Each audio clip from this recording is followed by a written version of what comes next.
Hello, hello, and welcome everyone. Thank you so much for joining us for today's episode of Safety Leaders at the Table. For those of you that don't know, this is actually our first episode.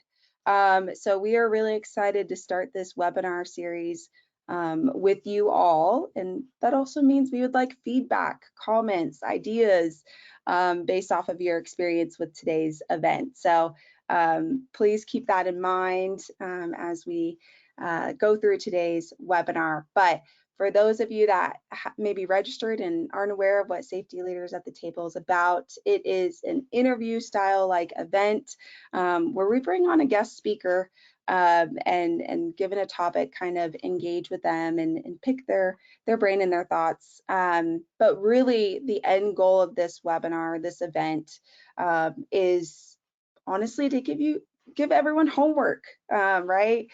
We hope you leave this event wanting to ask more questions or dive deeper into some of these topics and really continue to improve this space and industry. So we are so grateful that you have joined us for today's episode. Before we jump into it and I introduce our guest for today, a few housekeeping items. First of all, this event is being recorded. So if you have to hop in the middle of the event or you can only catch a portion of it, that's okay. You registered, so we'll be sure to give you that recording. It'll be sent shortly after today's live event. Also, we are excited for our guest speaker and welcome questions. There is a chat functionality that you can, there's a chat and question functionality that you can submit questions through.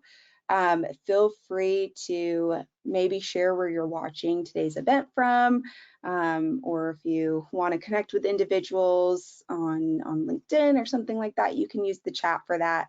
We'll also receive questions and incorporate them in today's event as well. Although we do have some questions that we'll be asking given the topic.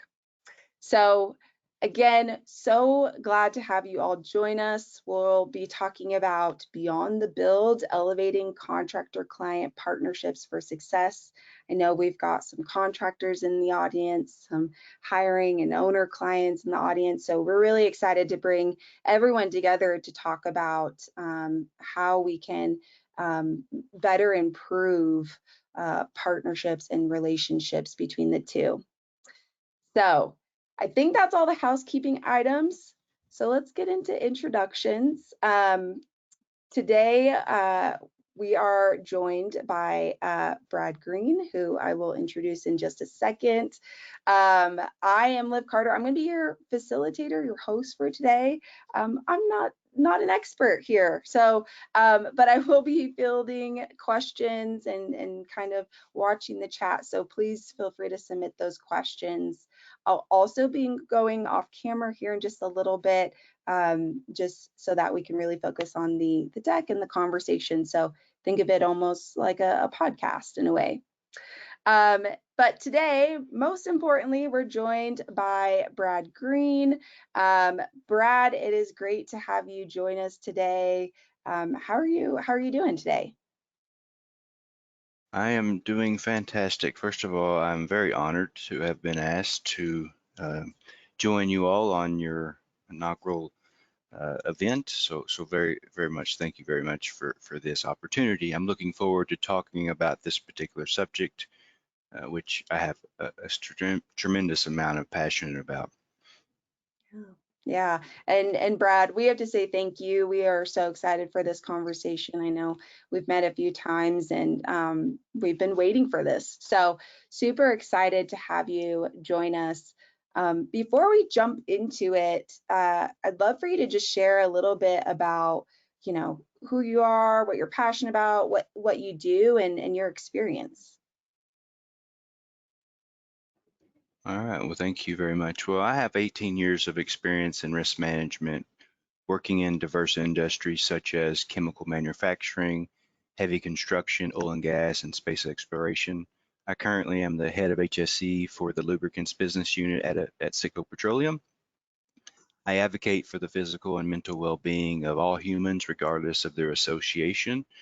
And I'm deeply passionate about this particular subject because I firmly believe that contractors are invaluable team members and that our clients are really responsible for creating an environment that is conducive to creating this partnership that we talk about when we talk about success.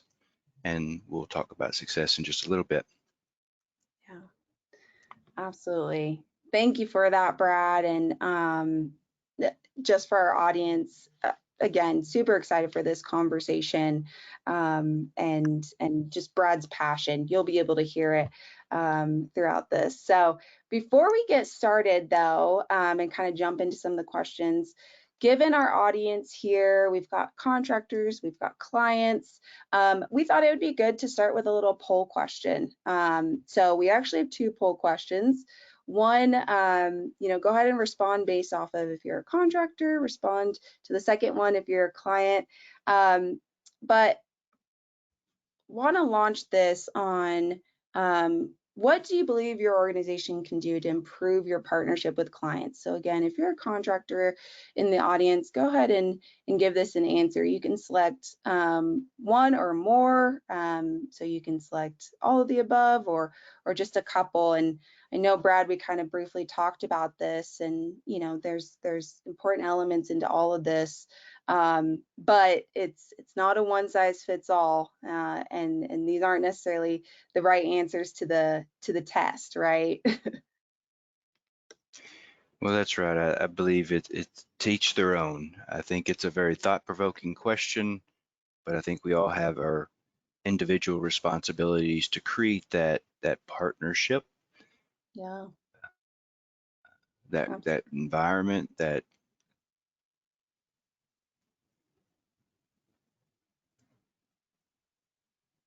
yeah, absolutely. And I know we're going to dive into this a bit more, and I actually won't share the results yet because I don't want to skew our conversation, but we'll share them at the end. So clients, if you're in the audience, here's a question for you to consider, and I'll just give it a few seconds here. All right. Okay, just one more question, one more second, and then we're going to jump into it. All right. Okay, I'm going to go ahead and close up here. Oh, we got one more response. All right, closing now. Awesome. Okay, I'm going to go ahead and go off camera. That way we can focus on the conversation here, and we're going to dive into it. All right. Brad, before we kind of jump in, I know you shared a little bit about your experience and your background, but can you share a little bit why this topic matters to you and kind of your high level philosophy on relationships between contractors and clients? yes, a very good question. I long for the day that organizations view contractors as team members and partners rather than a means to an end. I believe this would benefit organizations and produce positive outcomes for both parties. To me, when we talk about success, I judge success very differently than others. For me, a successful project is viewed as successful if the contracting party desires to return and work at the site where the project was executed. To me, this indicates that they had a positive experience, which is my desire. Again, when I take on projects, I make sure at the very beginning of the project that I define success. And to me, success is when contractors want to come back and work at my facility. That is the only indicator that I use as the definition of success. I truly believe that contractors are crucial to achieving a desired outcome. They are the experts, that's why we hired them, and we should care for them accordingly. Unfortunately, many organizations do not treat contractors the same way they treat their employees, and I believe that is unjust. We all have one thing in common, each and every one of us, and that's we are all human. We are not perfect. We all have our own expertise, No one of us has all the answers, but collectively as a team, we can find a solution to any question or concern. So really the question for all of you is, do organizations view contractors as part of the team and take the necessary measures to ensure that they feel included? Because you can't create a partnership unless you create an environment where everyone feels part of the team. And that's really what I focus on is people-centric approaches in order to create a partnership amongst contractors and clients alike. Yeah. Yeah, and Brad, I know I've been fortunate enough to have a couple additional conversations with you, but your people-centric approach, I think, is just so necessary, right? And that metric that you mentioned on, hey, do they want to work with me again? Do they want to continue being on the team? Is essentially what you're saying there. I don't know if audience, if you guys have any comments or thoughts on that, but I haven't heard that approach before. Well, I think we're in my opinion, the profession is so stuck on measuring every aspect that sometimes that aspect is very difficult to measure. I believe that the most important things cannot be measured, Hmm. and should not be measured. And it's about building and having conversations, building those relationships that will create those long-lasting partnerships. And it's all about one conversation at a time. Right. Yeah, and one conversation at a time, I kind of want to ask about communication, and what your thoughts are on generating clear communication, and what effective communication can look like between contractors and clients. And I know it's not, again, one size fits all, but just given your experience, any thoughts on the importance and navigating clear communication? You know, before I begin any project, and I've done, anywhere projects from $10 million to $12 billion. When I begin the project, I clearly indicate that you are now part of the team. You're a partner. You're part of the team. We are not contractors. We are not clients. We are a team. We can only win as a team. Therefore, we got to play from the same playbook. Ambiguity is the enemy of accountability. It Hmm. is essential that we establish clear guidelines and communicate them effectively to ensure accountability. We must also create an environment that allows contractors to clarify expectations.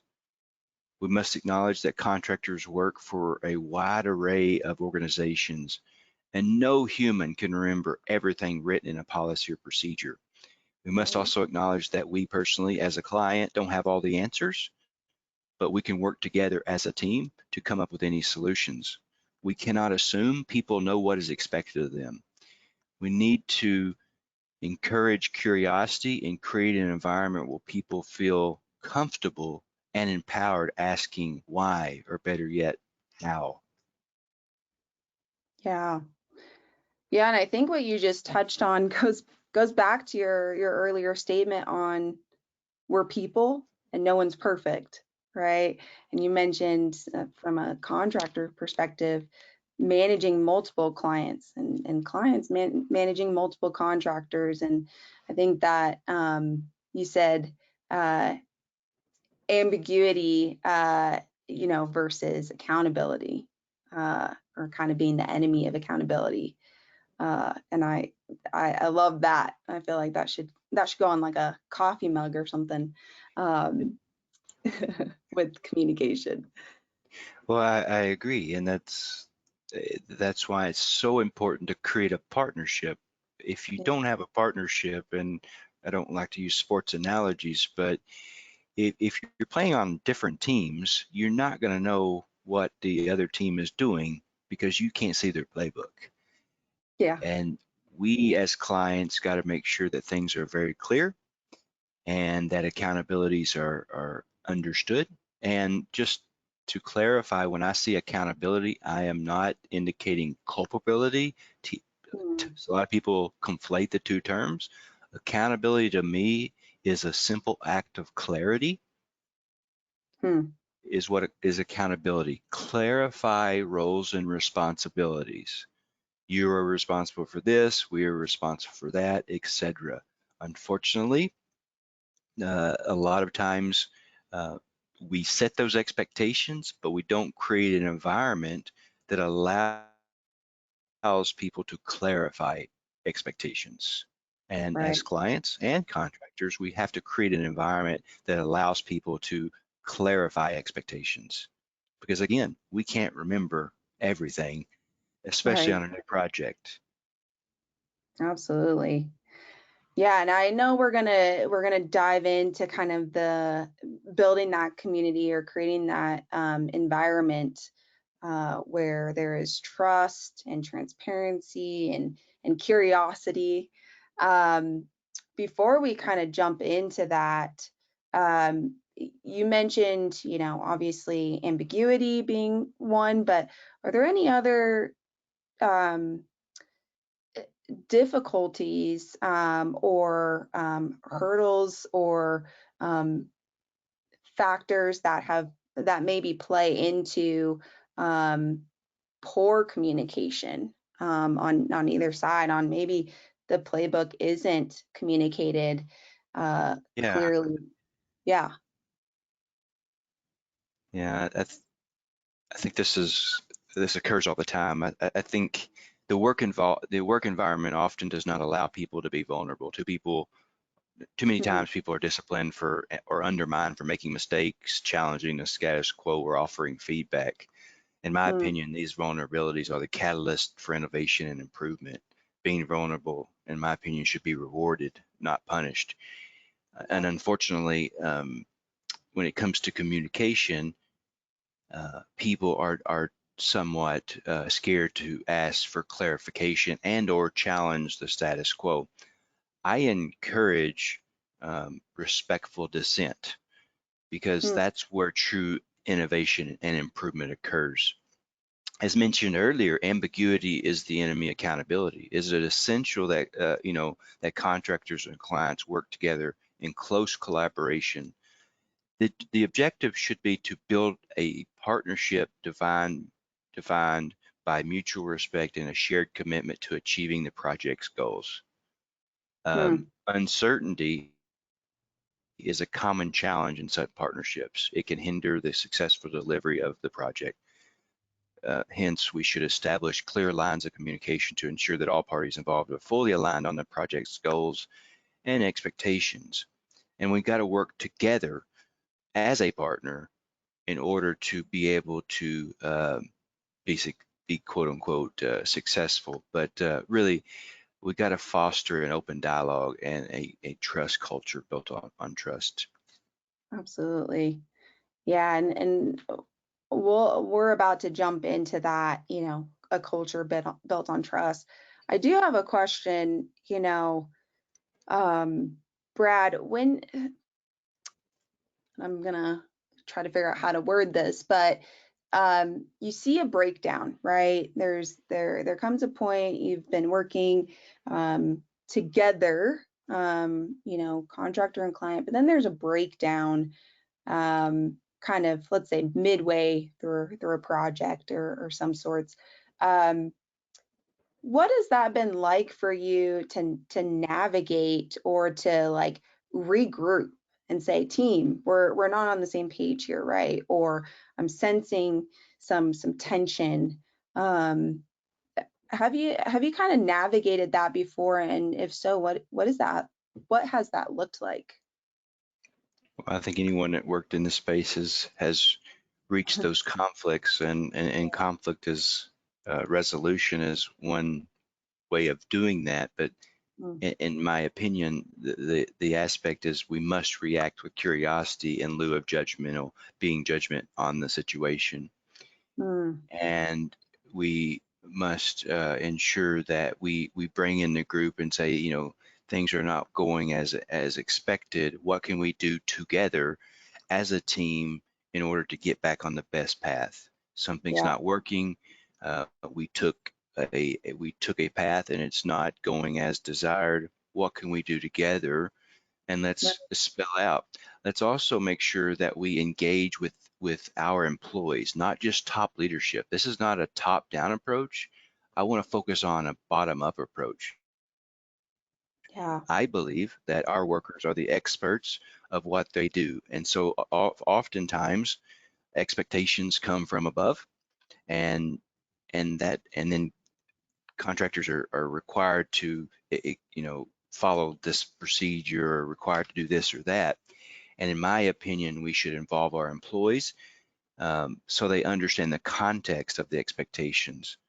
But I think we're always going to have some conflict Mm. within. I've never seen what they call perfection. In my opinion, is an illusion. But I've never seen a near perfect project. There's always going to be some disconnect there. But if you build relationships and you build a relationship that's built on trust, you can often nip that in the bud quite quickly if you're having that open dialogue with your contractors. Right. Yeah. Which I think is perfect transition for us to kind of talk about building trust and transparency and driving a work environment or an environment around curiosity. But I'd be curious if anyone hasn't had conflict in this kind of relationship or partnership. Go ahead and raise your hand or put it in the chat. I think Brad, you hit the nail on the head. Everyone's kind of navigated it or had to have navigated it at some point.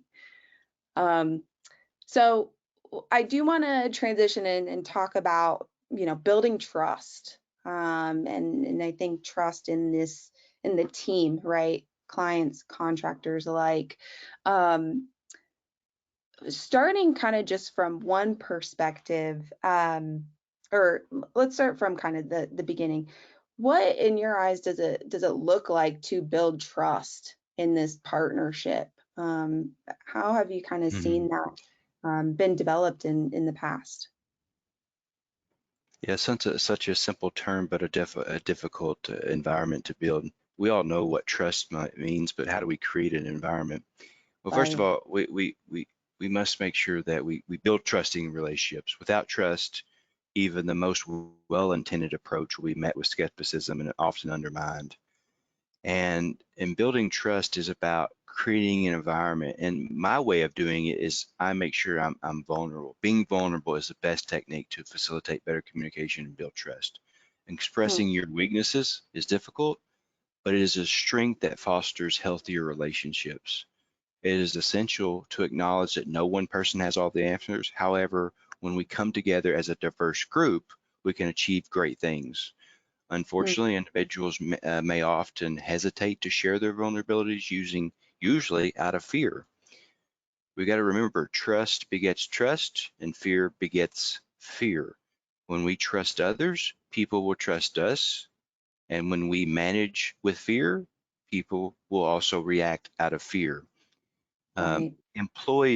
We got to understand that employees can be their best at work when they feel safe being their whole selves, but also recognize being our whole selves at work can be challenging and stressful. Again, I believe it's important that we be vulnerable around each other in creating that environment. And as a leader, I try to uh, make sure that I'm the one that shows that vulnerability first in the very beginning uh, by letting them know that I'm not the expert at what they do, but you know I'm a very curious person and I will be asking questions, and there's things that they know that I don't know, but as a team we can work together. And again, it's about also how do we react to unexpected events. Most people will probably call those incidents. I call them unexpected events because they're not expected. And again, how is our reaction to those um, different? Um, my opinion, I believe that we should react in a restorative manner rather than a retributive manner. We have to Mm, understand that to err is human, it's a truism, and no one is perfect. And if you react in more using a more people-centric, what I call a humanistic approach, you can mm, build better relationships. absolutely. Yeah, and I love how you focus on we're human, we're not perfect, going back to kind of what we discussed earlier. But then you also added we no one knows everything. Like you mentioned, you don't know everything that your contractors may, right? And being real and vulnerable in that is vulnerability is a hard one. I think it's a hard one across the board, but so crucial to building that environment of trust. Yeah, I mean, no matter how good your quarterback is, you can't win a game without a good offensive line, Right, right? right. And why do we hire contractors? We hire contractors because they specialize. They're the experts in their field. If they're not the experts, I would question your hiring techniques. Mm, But really, they're experts at what they do, and it's what I have seen too often is that um, let's imagine you hire a contractor to paint your living room, and all day long you get in there and tell them exactly what to do, how to use the paintbrush, etc. all day long. Uh, to me, that's not how you build relationships. You built them because they're the expert. You should trust them to be able to do a good job. Of course, you're going to check on them every once in a while to make sure the color looks okay, but you don't right, hire a paint contractor to paint your living room expecting to oversee them, each and every way. You're clear and concise. You build, hey, this is the color I want. This is the areas that I want. Build that relationship with them, also going in there sometimes and saying, man, the color's looking good. But again, we hire experts to do a job, but far too often I see that we create a parent-child relationship with their contractors instead of an adult-adult relationship. And to me, that is very dehumanizing. yeah. Yeah, and with that, Brad, so I loved how you kind of explained with client, you hire, contractor to paint your walls, right?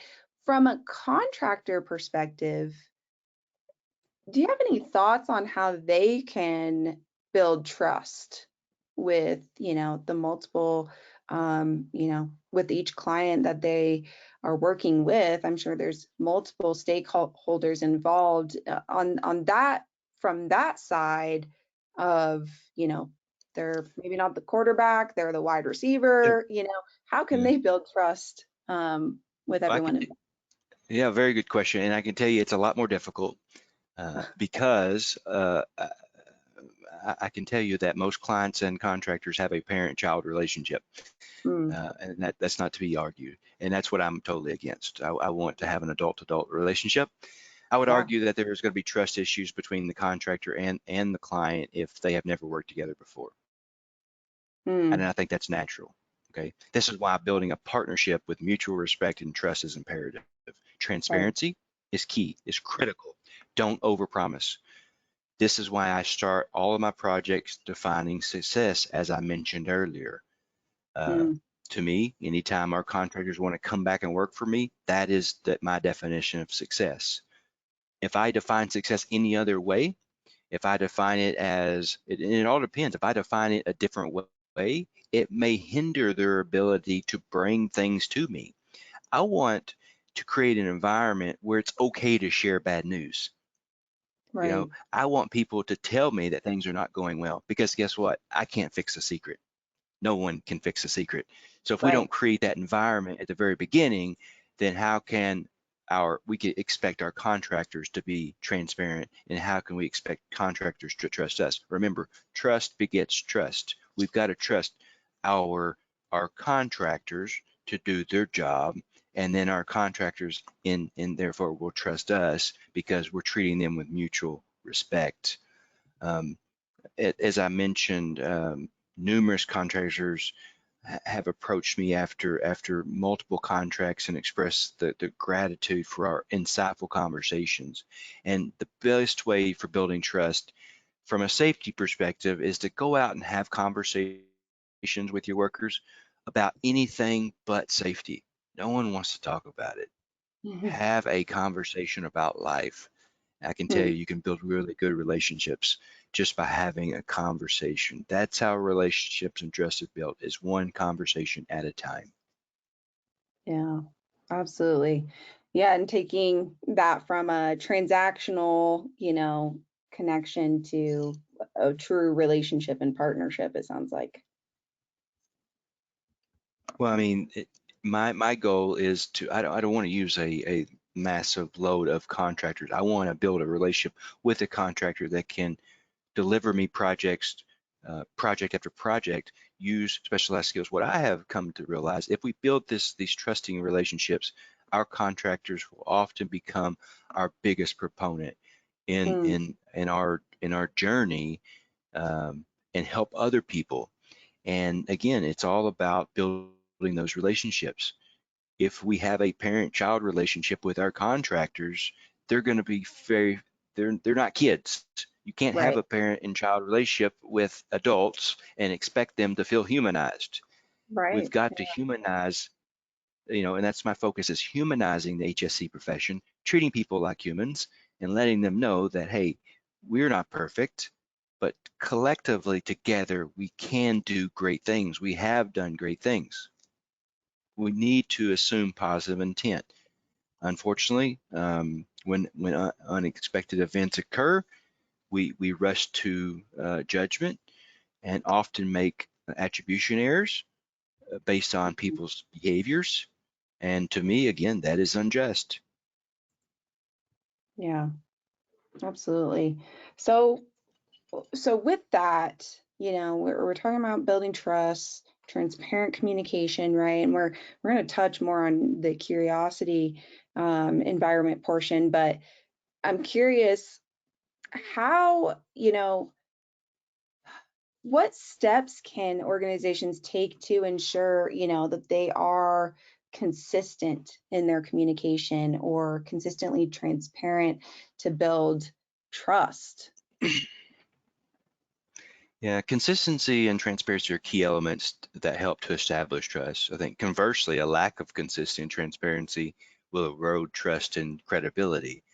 So Mm, it is imperative to maintain effective communication channels, even in situations where the shared information may not favor all parties concerned. As I mentioned earlier, I want to create an environment where it's okay to share bad news. If I don't right. create that environment, guess what? Trust will erode and credibility will erode. Uh, but this particular approach guarantees that all stakeholders are well informed and can take necessary actions accordingly. If we create an environment where it's not okay or people don't feel okay to share bad news, we're not going to improve. We're not going to learn.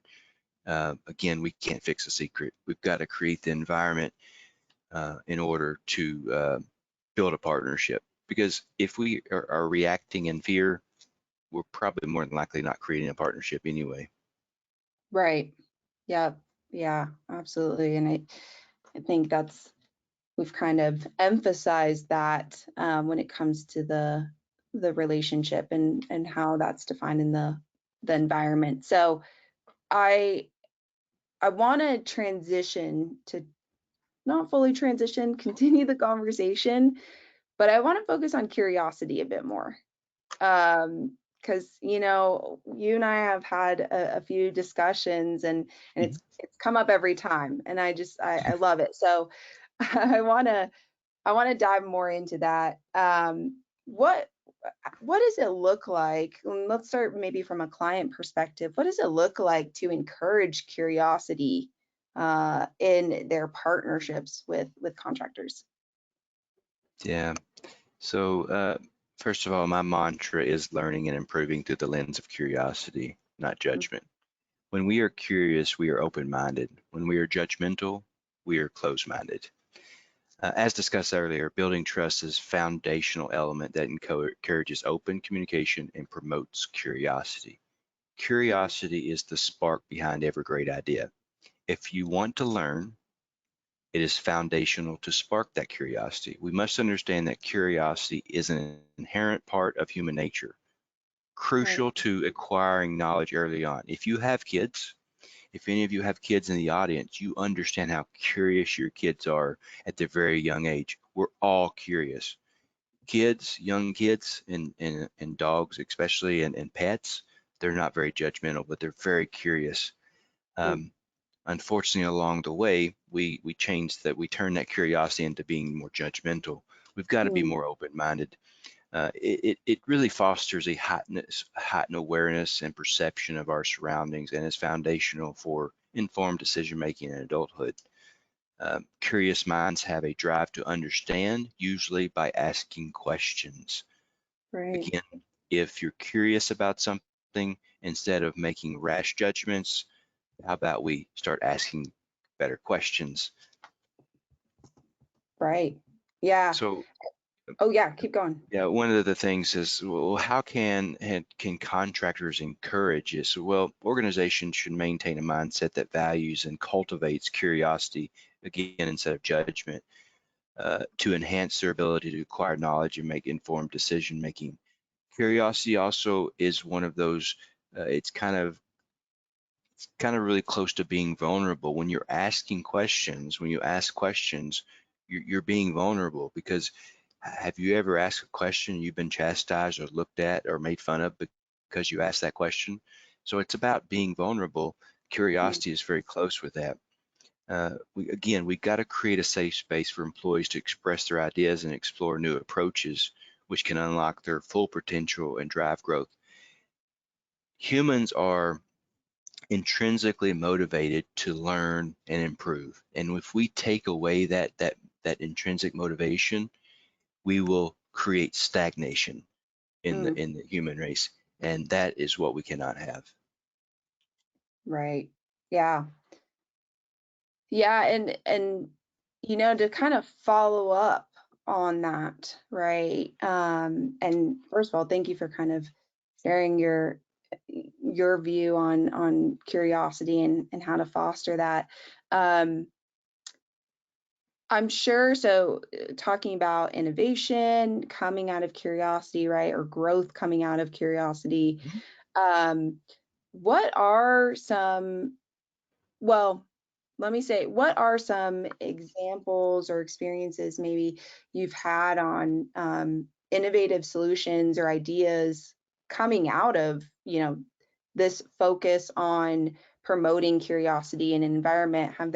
Have you had any scenarios where it's, I guess, been considered like true that curiosity exists because questions were coming up and ideas were welcomed? Yeah, I think when faced with failure, again, it's crucial to adopt a curious mindset and be open to learning and improving from the situation. If we're closed-minded and quick or hard, quick to judge, we are not going to be learning and improving. Yeah. There's a mantra out there. There's a saying out there: you can learn and improve, or you can blame and shame, but you can't do both. Hmm. So therefore, if you're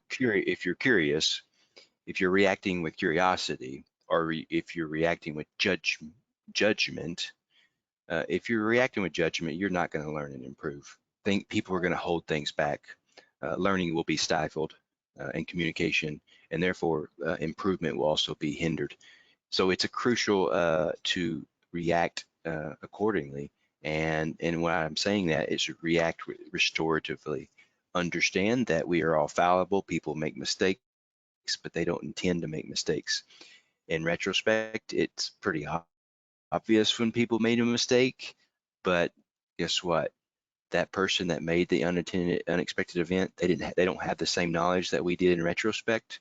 So let's not react as if we're smarter than them, because Hmm. they didn't have the knowledge. We've been cursed with knowledge in retrospect, and we often react unaccordingly. I mean, not accordingly, um, and very unjust, because we are again cursed with knowledge that the person involved in that event was not aware of at the moment. If he was, he probably wouldn't have made that decision or action or behavior he did, because people don't intend to The Mhm. majority of organizations don't intend to have unexpected events. Right, right, absolutely. And Brett, I'm kind of curious, just focusing on the role failure plays in embracing curiosity or encouraging it and innovation.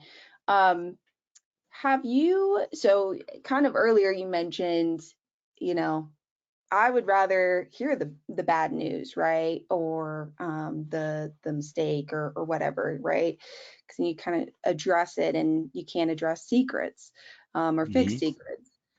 Is there a method or a process, a communication process or strategy that you have found finds that balance of, okay, yes, bring me the bad news or the concerns or the challenges so we can address and unpack them, but still it avoids that judgment. And for example, Yeah. like, does that look like a one-on-one conversation, or does it look like an initial one-on-one conversation and then you bring in the rest of the team? I'm just curious if there's a strategy or method that you've leverage to find that balance, right? Of curiosity, but then still acknowledging there's a opportunity for improvement.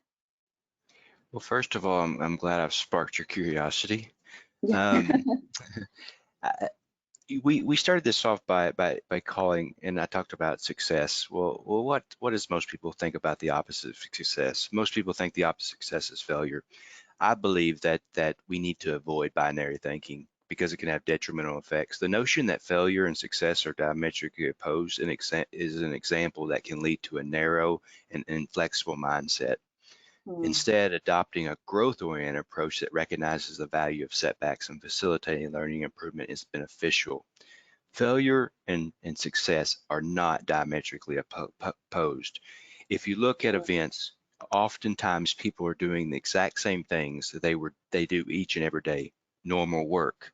Um, and again, success and failure is not diametrically opposed. And unfortunately, we are stuck in this binary thinking process, and to me, that has detrimental effects. Again, we have to cultivate an environment that fosters innovation and creativity rather than fear and stagnation. If Hmm. we react with judgment, we're going to create more fear and stagnation. If we act with curiosity, you're going to foster innovation and creativity. It is also imperative to recognize that our employees mainly achieve the desired outcome in their day-to-day activities. Therefore, from a binary perspective, success is common and failure is rare. Failure in the workplace, based on most people's definitions, is very, very rare compared to a normal day's work. But again, my approach is to not look at whether or not it's success or failure, because just because the absence of negatives is not an indicator that there's a present of positives. Hmm. They're not diametrically opposed. One does not mean the other. Right. Yeah, that is very interesting. And that kind of makes me just want to further elaborate, kind of striking that balance, right? And maybe even more specifically here, I mean, I think everyone on this event, all of our attendees know how there are regulatory, and standards, right, in these partnerships, and that might not, well, I don't want to even speak that, but like those are standards, right? And Mhm. expectations. How have you navigated kind of striking the balance between that, right? Driving innovation, but like there are still these standards that we have to abide by.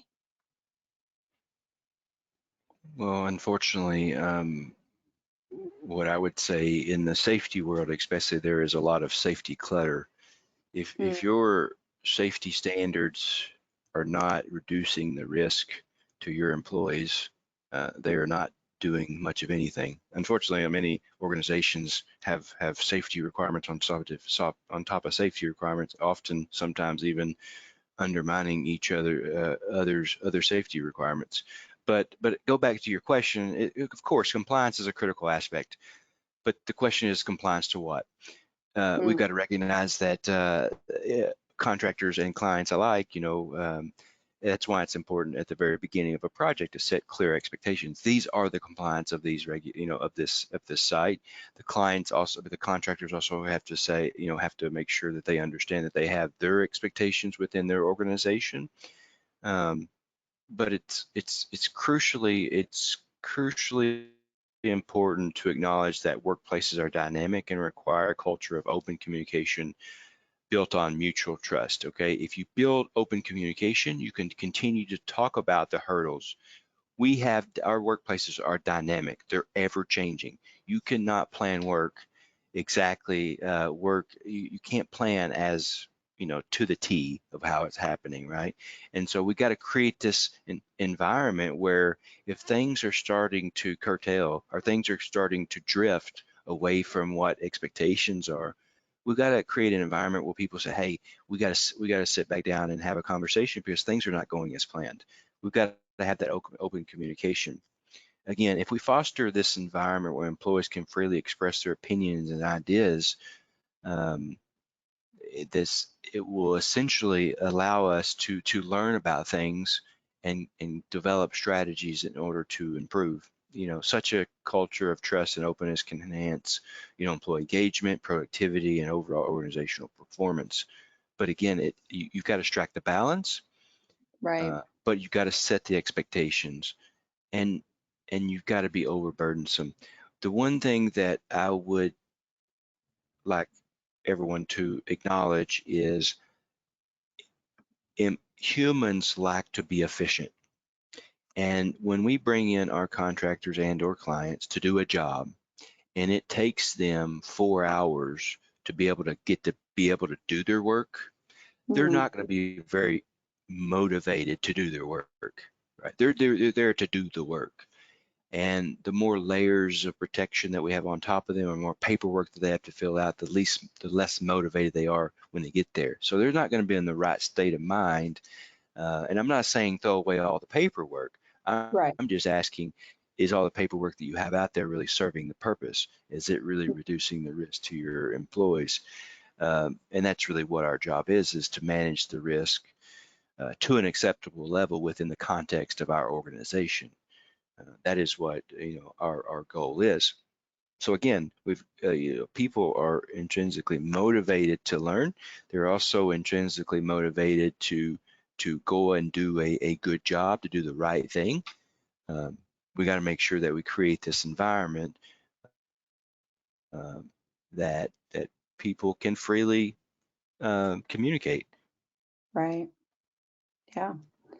Yeah, absolutely. And I know we're coming up on time. I'm watching the clock, and so I want to kind of double down on where you were going there with expectations and Mhm. communicating them, and I guess we've talked about building trust, being vulnerable, um, uh, setting expectations, provoking curiosity. I'm curious on what are some of the either steps or approaches that leaders on this team can take in um, measuring or managing expectations. So, for example, you mentioned you from the get-go, right? We're all on one team. Here's what Mhm. the expectations are. How do you measure if that I guess was successful or if there's an opportunity to improve how you Yeah, communicate expectations? yeah. Well, I think managing expectations is crucial for construction companies to build trust, generate repeat business, and establish solid reputations. Mm, Um, Companies can improve their chances by achieving their goals by implementing just a few specific strategies. I don't want to go into each one in deep detail, but if I'll feel free to, if you can reach out to me personally, but really in the very beginning is you got to offer a detailed initial estimate. Also, as a client, you got to be realistic with your expectations. Remember, you go out, you can't over promise and then under deliver. So, Right. offer details, offer a detailed initial assessment. Don't skip the small details. We've got to provide regular status updates, maintain consistent communication with clients, even after you started working. Timeline changes. Due to unpredictable circumstances, schedules rarely work out perfectly as planned. Therefore, we must communicate with our clients and contractors to avoid costly disputes. If there's budget changes, just like timelines, budgets are difficult to predict perfectly. Any issues affecting the project's expenses should be communicated in an open and timely manner. Just like the risk updates go hand in hand with timeline and financial challenges because unsafe work conditions often lead to necessary schedule changes and budgetary changes. So carefully document risk in the field. Also, one thing that I've always encouraged both from the contractor side and client side is ask for feedback. Clients may hesitate to express their concerns until it's too late.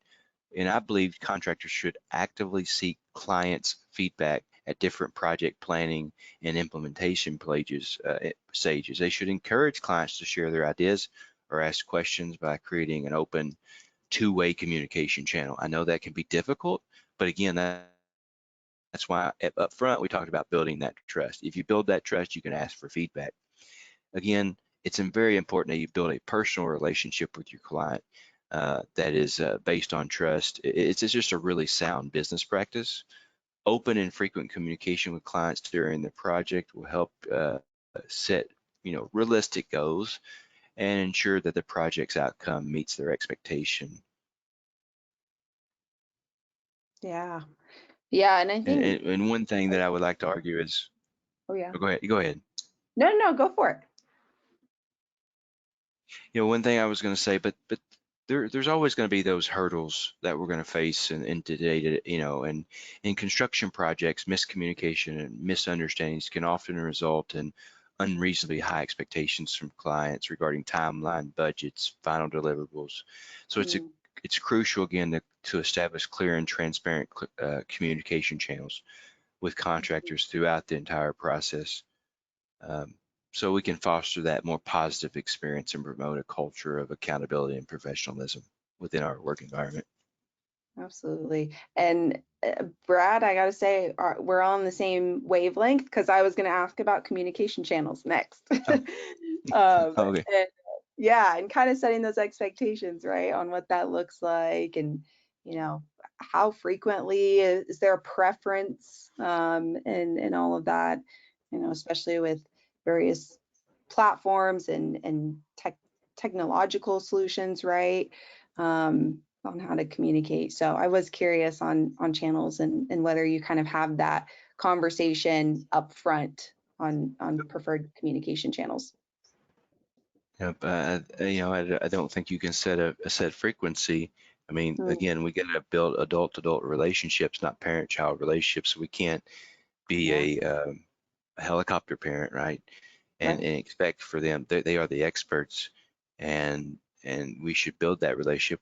If we trust our clients, we actually have a partnership. You can't have a partner. You can't have a partnership. It'd be like if you're married or have a partner or whatever. If you don't trust that partner, then you're probably not going to last very long. So we're talking about here about building partnerships with our Right. clients, and so there's a different thing. If you're not having a partnership, and some of the things is if you don't have trust, if you don't create an environment where it allows people to share bad news, I would argue that you don't have a partnership. I would argue that you have more of a parent-child relationship with your contractor. Uh, uh, so, and if that's the case, then a lot of these aspects are going to be very difficult. Mm, Because it won't work because there's not trust built between the two parties, right? So these all build off of each other.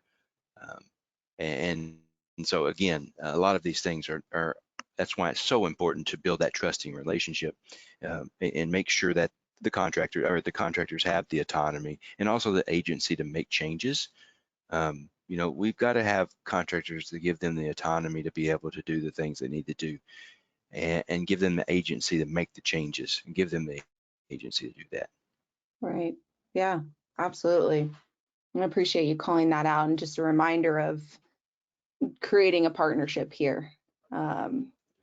with adults. Um, I know we're coming up on time, Brad. So I am gonna go ahead and let our audience know here that Brad's LinkedIn is available, and his email. Very kind to have us include that. You can scan the QR code with your cell phone, or take a screenshot of it, and connect with him on LinkedIn. And I've enjoyed my conversations with Brad, so if you get a chance to connect with him, I'm sure you will as well. But Brad, before we kind of wrap up, any final remarks, or if our audience could take one thing away from, we covered a lot, so this is a hard question, but if they could take something away from today's conversation, what in your mind would that be? Hmm. I have a few, but I think, you know, for me is we are all human and we're imperfect, and we will always be imperfect. We will make mistakes, but we can always stand up and try again. That's how you create partnerships. And last but not least, no organization has punished their way to success. Hmm. Yeah, absolutely. Brad, it has been such a pleasure to have you on, and I know I can't speak for everyone, but I know I'm going to listen back on our conversation. I thought it was so insightful, and really appreciate you being available, and giving the time to us today for this conversation. Well, I'm honored as well, and I appreciate the discussion, the conversation that we had. And if there's any questions, I don't know if there's any questions. Feel free to stick around and answer anything. Awesome. Yeah, and to our audience, it doesn't look like there's any questions now. We kind of fed them in throughout, but you know, Brad's LinkedIn again is there, and then we also have a survey that'll pop up at the end of the event. If you can just give some feedback, like I mentioned, this is our first episode of Safety Leaders at the Table, so we want to hear from you. How it went, what your experience was like, and if there's any additional questions for Brad, because I don't see him in the question section, but if you come up with one, in a little bit, again, his contact information, or you can add it to the survey, and we'll make sure to connect with Brad. Yes, very much so. And hit me up on LinkedIn. One of the favorite things that I like to do is have conversations behind the scenes with contractors, because, or sorry, with clients and actually just humans. Yeah, One thing I do know that a lot of this conversation is a little different approach, but I believe that you all can understand where I'm coming from, and I believe that we all want to get there one day. And it's yeah. difficult. I understand it goes against the norm. Hmm. Let's have that conversation. If you are willing to have that conversation, I'm not offering a service. I'm not a consultant. I do this, just have conversations. Yeah, But that's really what I'm all about, is building relationships and talking with people that want to transition to more of a humanistic approach, yeah. and which I believe will um, really make a lot of improvements in our work environment. Absolutely. Yeah. And we love that, Brad. Sparking curiosity and leaning into it, I think. And audience, I think I'm glad you could join us, and hopefully we continue the conversation. All right. Well, there are no questions, so I'm going to end it so that everyone can, get back to their items, and have the best Wednesday of the week. But like I said, contact information there for Brad, and the survey is going to pop up in here in just a little bit. Thank you again, Brad. It's always a pleasure to talk to you.